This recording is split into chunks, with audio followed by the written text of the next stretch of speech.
budget policy. The Honourable Leader of the Opposition. Minister is not worth the crime, chaos, drugs, and disorder. It has now been 10 days and 60 dead British Columbians since the government of that province has asked the Prime Minister to reverse his deadly and radical legalization of crack, heroin, and other hard drugs in children's parks, hospitals, on transit. Why will he not reverse his radical agenda? The Honourable Minister for Mental Addictions and Health. Mr. Speaker, communities in BC are facing an extremely serious challenge. It is a toxic drug supply on the streets and people are dying.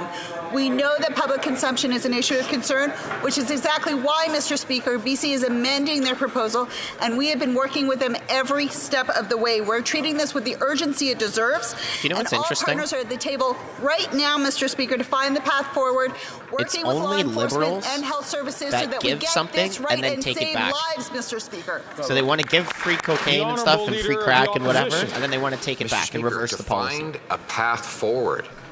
The path forward is obvious. Ban hard drugs, invest in treatment, bring our loved ones home drug-free.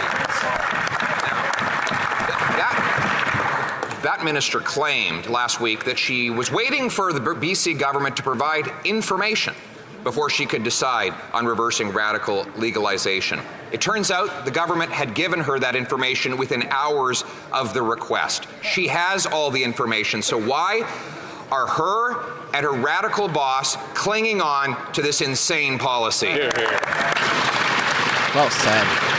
The Honourable Minister for Mental Health and Addictions. Mr. Speaker, on this side of the House, we follow science, we follow healthcare experts, and we follow the information.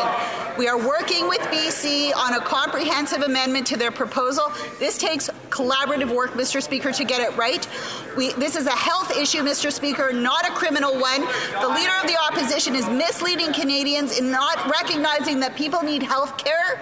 They do not need to be re-stigmatized and criminalized. The Honourable Leader of the Opposition. Mr. Speaker, the Abbotsford Soccer Association wrote a letter entitled "A Cry for Change." Volunteers with the organization have found dirty needles that can puncture innocent children in the playing field.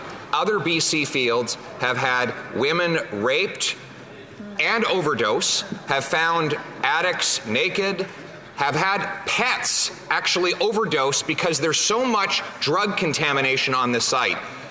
What are they thinking over there? The Honourable Minister of Finance and Deputy she's Prime going to Minister. squeak. Mr. Speaker. Oh, okay. Maybe not. A pilot project was put in place at BC's request. BC now has serious concerns about some aspects of that.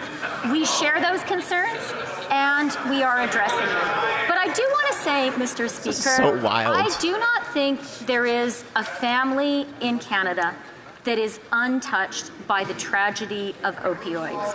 And I think that it is absolutely abhorrent to try to score political points off the pain of Canadians.